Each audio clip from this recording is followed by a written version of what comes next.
ओम नमः शिवाय। देवताओं द्वारा शिव स्तवन, 7वां अध्याय, पंचम खंड, श्री रुद्र संहिता, शिव महापुराण।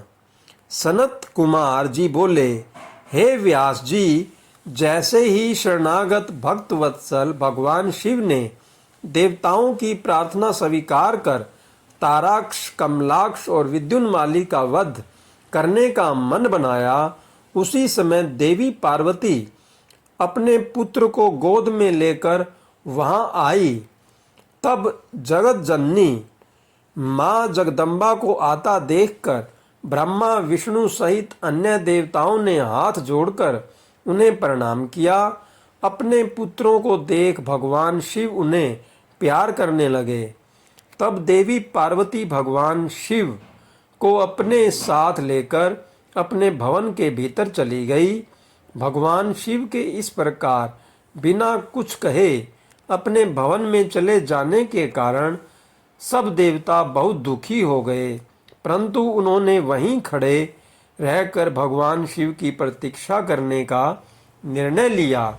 उस समय वे दैत्यों के भाग्य की प्रशंसा करने लगे। वे सब देवता वहीं शिवजी के भवन के द्वार पर खड़े थे। तभी भगवान शिव के गण ने अपने स्वामी के द्वार के सामने भीड़ जमा देखकर उन पर आक्रमण कर दिया।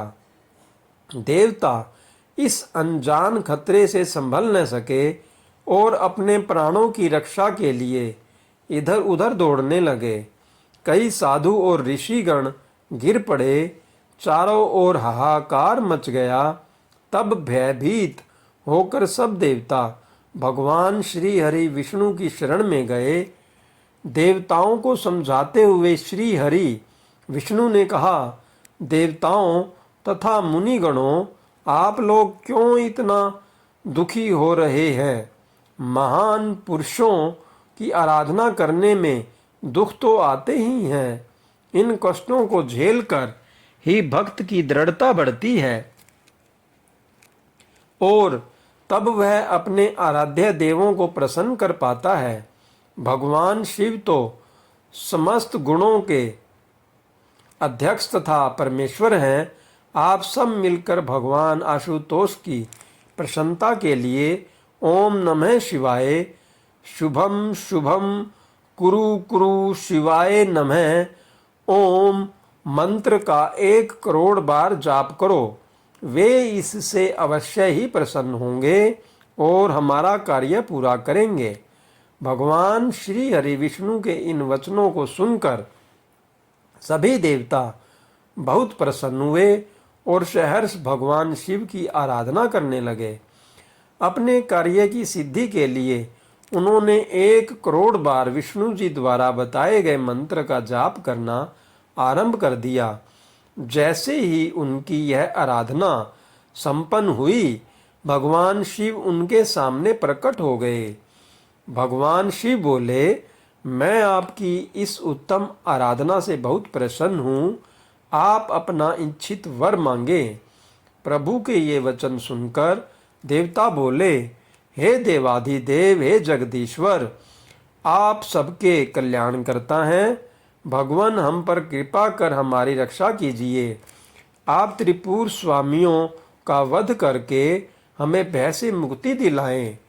तब भगवान शिव देवताओं की प्रार्थना सुनकर पुनः बोले, हे हरे, हे ब्रह्मांड, हे देवगण तथा मुनियों, जैसा आप चाहते हैं वैसा ही होगा। मैं अवश्य ही आपकी आराधना सफल करूंगा।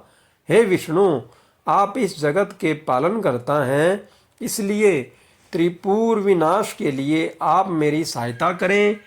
मेरे लिए दिव्य रथ, सारथी और धनुष सहित आवश्यक सामग्री की व्यवस्था करें। सनत कुमार जी बोले, मुने, भगवान शिव की इच्छा जानकर सब देवता बहुत प्रसन्न हुए तथा शिवजी की आज्ञा अनुसार समस्त युद्ध सामग्री की व्यवस्था करने लगे। मुने, देवताओं द्वारा शिवजी को प्रसन्न करने के लिए 1 करोड़ बार जपा गया यह मंत्र महान पुण्यदायी है। यह शिवजी को तुरंत प्रसन्न करने वाला तथा भक्ति मुक्ति के मार्ग पर ले जाने वाला है। यह मंत्र शिव भक्तों की सभी मनोकामनाओं और इच्छाओं को पूरा करता है। इस मंत्र से धन यश की प्राप्ति होती है और आयु में वृद्धि होती है। यह निष्काम मनुष्यों के लिए मोक्ष प्राप्ति का साधन है। जो मनुष्य भक्ति भाव और शुद्ध हृदय से इस मंत्र को जपता है, उसकी सभी अभिलाषाएं भक्त वत्सल कल्याणकारी भगवान शिव अवश्य ही पूरी करते हैं। ओम नमः शिवाय। हर हर महादेव। जय शिव शंभु।